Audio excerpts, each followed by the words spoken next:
This is the new Samsung QN95C Neo QLED TV, and this is the S95C OLED TV. I'm here to get an early look at both sets to see how Samsung's flagship OLED and flagship QLED TV technologies compare for 2023.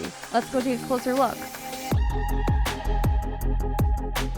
Having reviewed the previous gen QN95B not that long ago, I can instantly see some big changes in design. While it still has the same uniform chassis, the big difference now is that all the ports are actually built right into the TV back here. You might remember the QN95B had the Samsung One Connect box. So even though they've gotten rid of the One Connect box, there's still a solution to keep your cables tidy. There are these little divots here that you could feed the cords through, and then you can feed them through the stand. They'll come out here, and that way you have a nice clean look for your entertainment setup.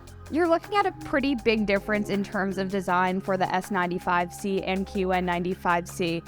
For one, this panel is a lot thinner. This is OLED, this is what you'd expect, this really sleek, thin profile. And why this is the case is the One Connect box. If you have this TV mounted up on the wall, you could put the One Connect box somewhere that's a bit more easy to access.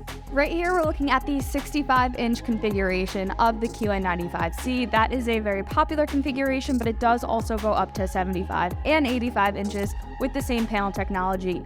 Another major difference is that the S95C only comes in a 77-inch configuration.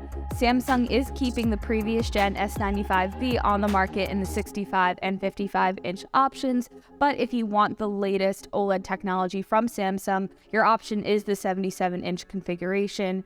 If you are shopping for a new TV, those size limitations are something to be aware of.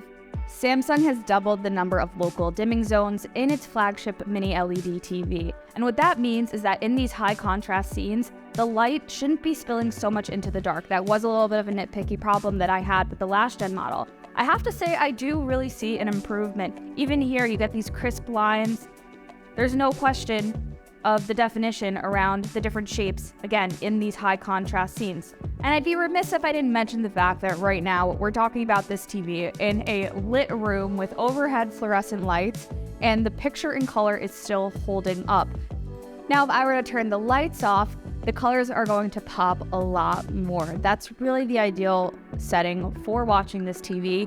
This has come the closest to rivaling OLED's off-angle viewing from any TV I think I've ever seen. You will lose a little bit of the vibrancy of the blacks when you go off-angle, which is something you won't see from OLED, but overall, very good. The color isn't skewing. You're still getting a nice vibrant color, especially on these greens and yellows. They're not skewing in any way, which is something that I would definitely notice from standing at this angle on a lot of other TVs. Two upgrades in terms of performance that are worth pointing out for the S95C.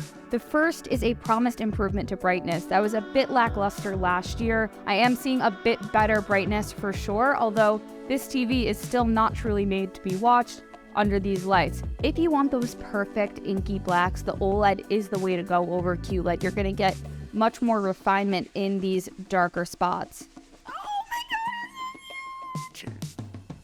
Oh my god.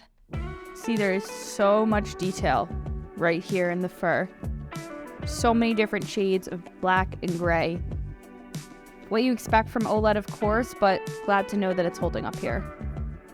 The other key performance upgrade is the 144Hz panel. Yes, that's also on the QN95C, but why it's so exciting for the S95C in particular is that last year's S95B had the lowest measured lag time of any premium TV we've tested. So, assuming Samsung hasn't made any big changes there, we could be looking at one of the top gaming TV options for 2023.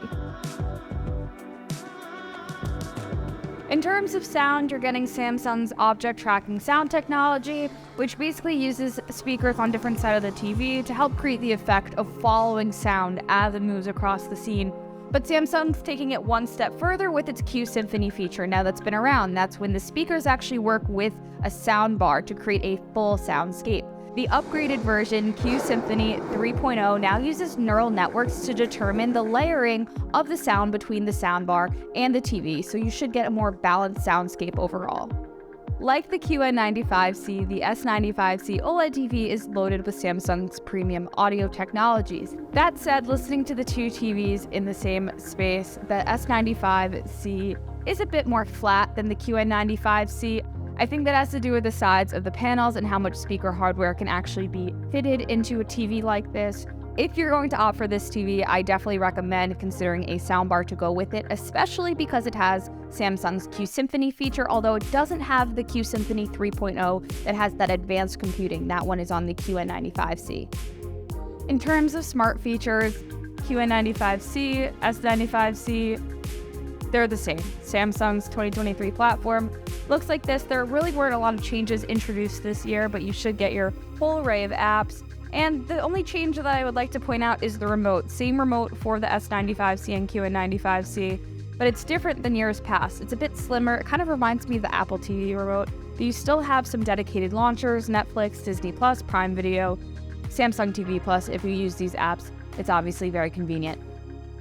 The final factor to consider between the two TVs is price. The 77-inch S95C costs $4,500, while the 75-inch QN95C costs $4,200. So not a huge price difference for the comparable screen sizes. Instead, you're going to think about what you're looking for out of your TV.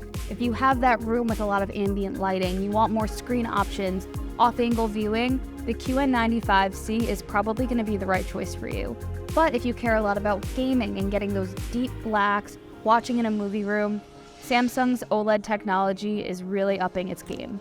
So let me know in the comments which one of these two TVs you'd want to get your hands on. You could also let us know on social, Facebook, Twitter, Instagram, and TikTok at Tom's Guide. And as always, I'm at Kate Kosich. Thanks for watching. I'll catch you next time.